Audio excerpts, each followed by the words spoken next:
Tervist!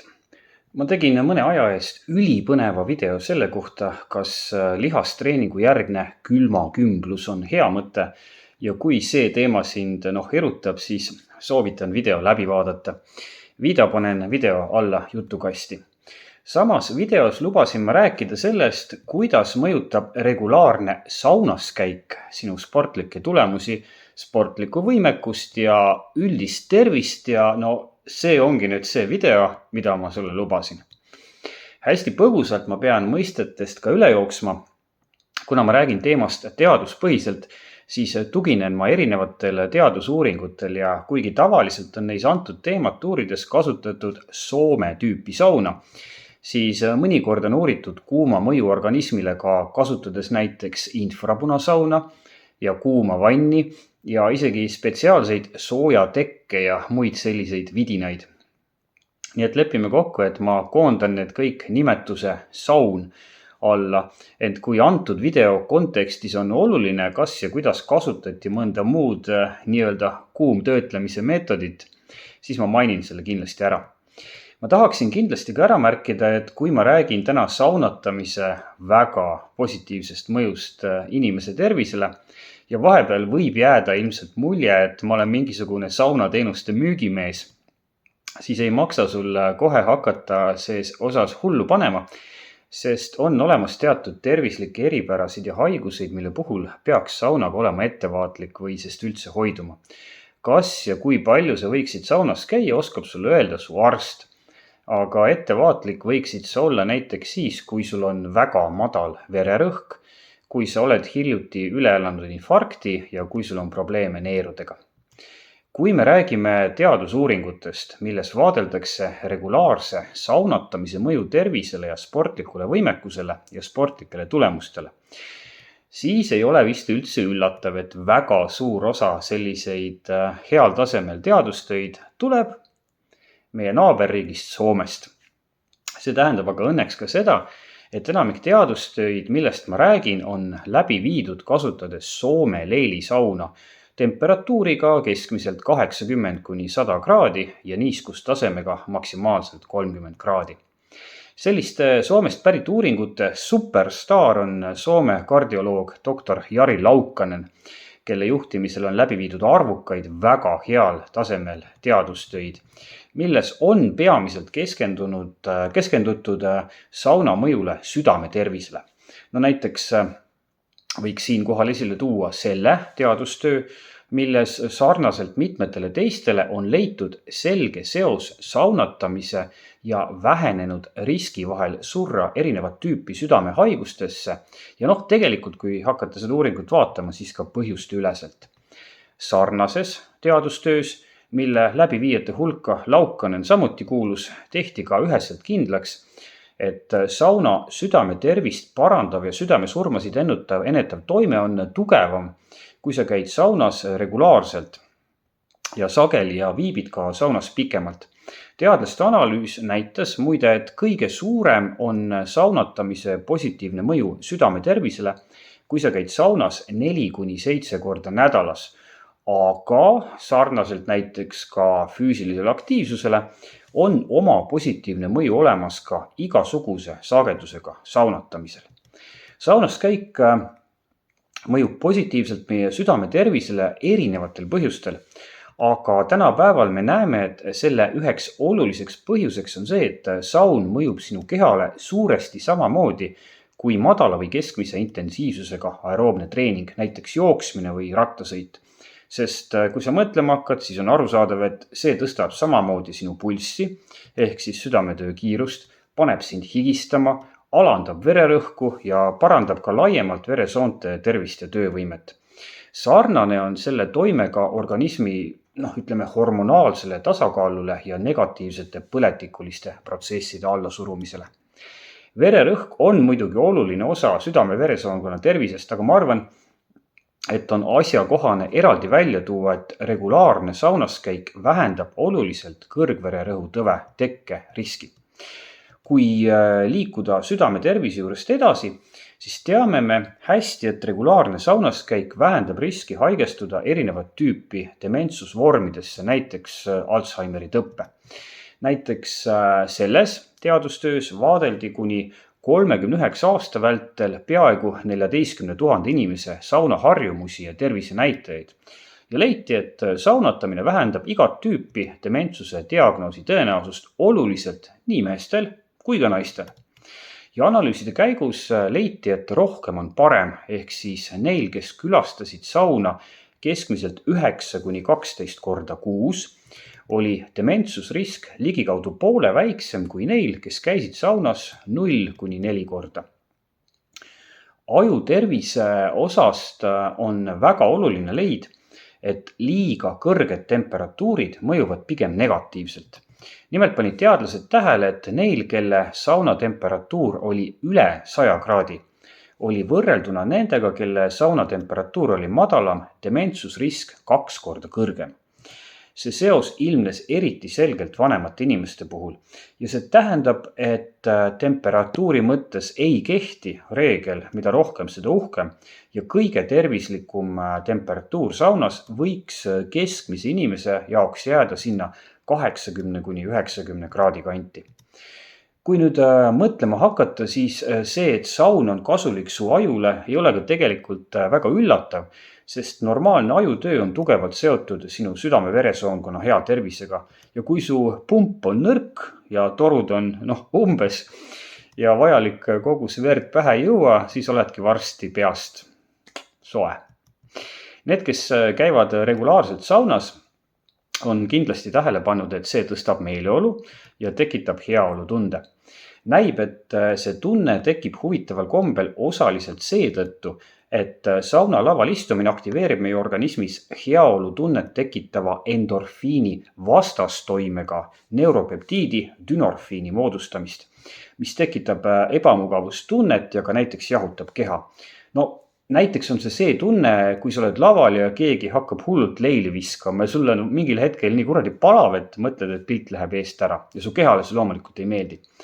Üks asi, mis siis molekulaarsel tasandil su kehas juhtub, on see, et dünorfiin kinnitub ajus teatud retseptori külge.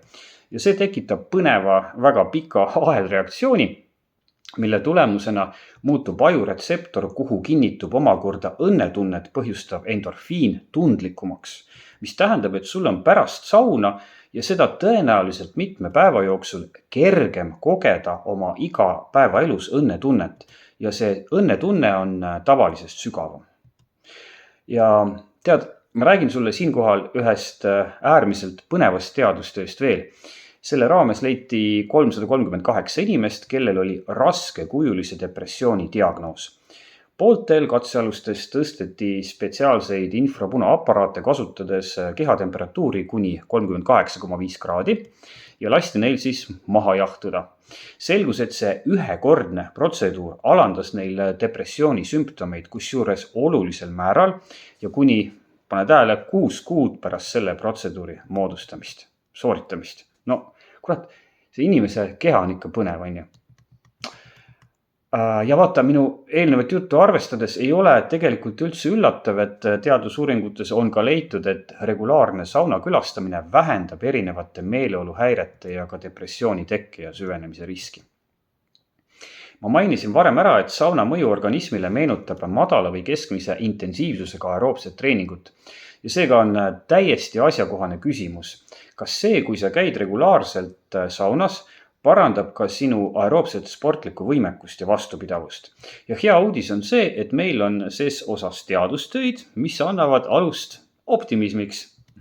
Näiteks on meil olemas teadustöö, kus neil jooksjatel, kes käisid vahetult pärast treeningut saunas, olid hiljem parem vastupidavus ja ka nende olulised verenäitajad, nagu näiteks vereplasma maht ja punaliblede arv, olid oluliselt paremad.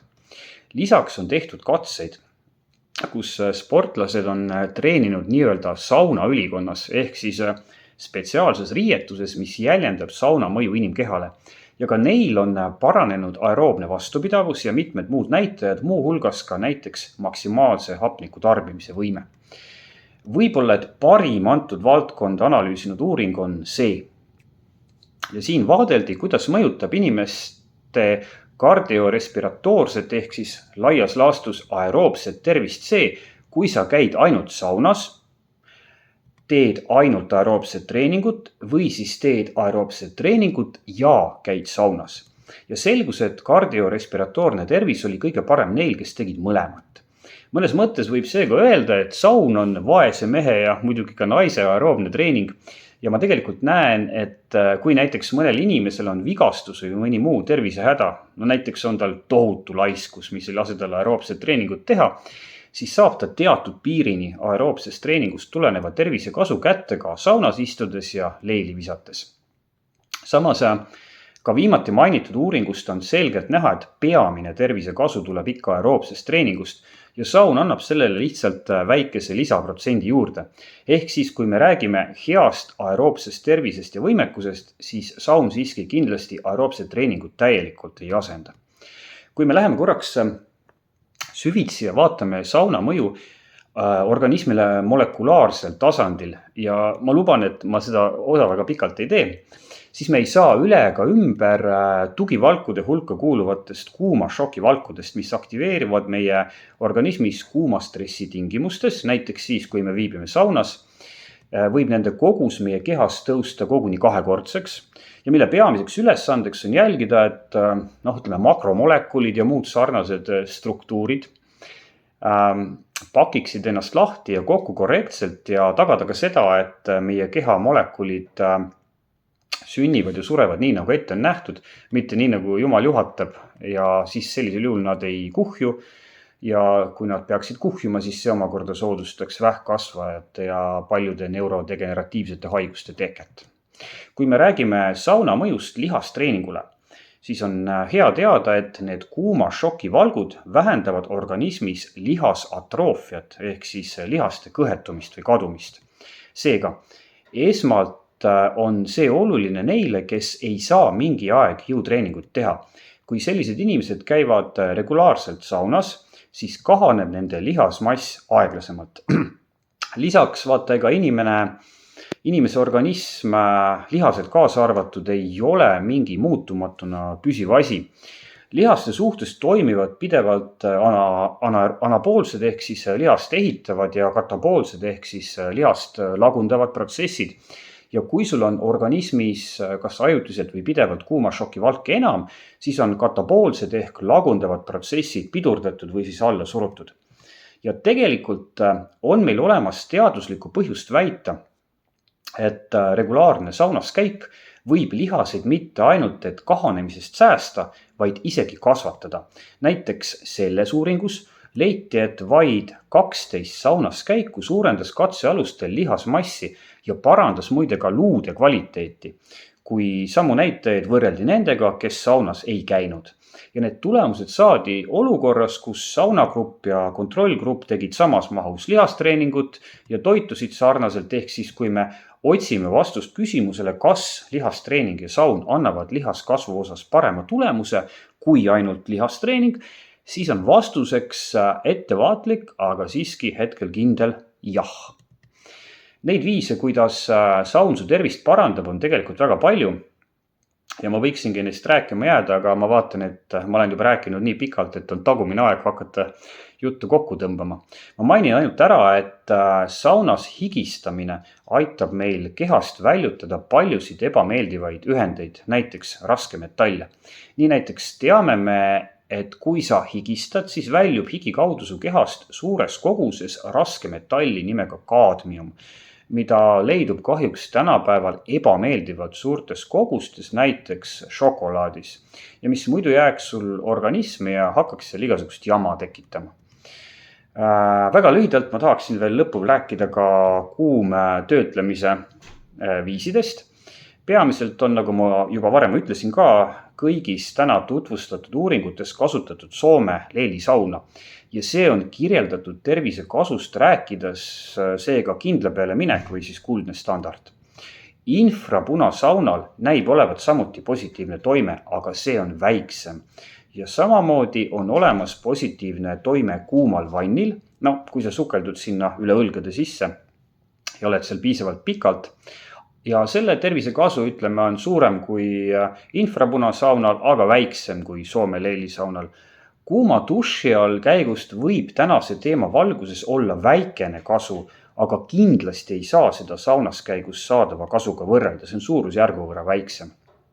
Aga lõpetada tahaksin ma täna luulevormis ja laenata selleks 4 esimest rida Kärbes Jaagu saunalaulust ERR-i lastesaatest Lotte lood. Sõnade autoriks on muide üks ja ainukene Leelo Tungal. Nii, miks kärbseid pähe ajada, head kuuma sauna vajan ma, kus õhk on palav, lava pikk ja leilist aurab tagumik.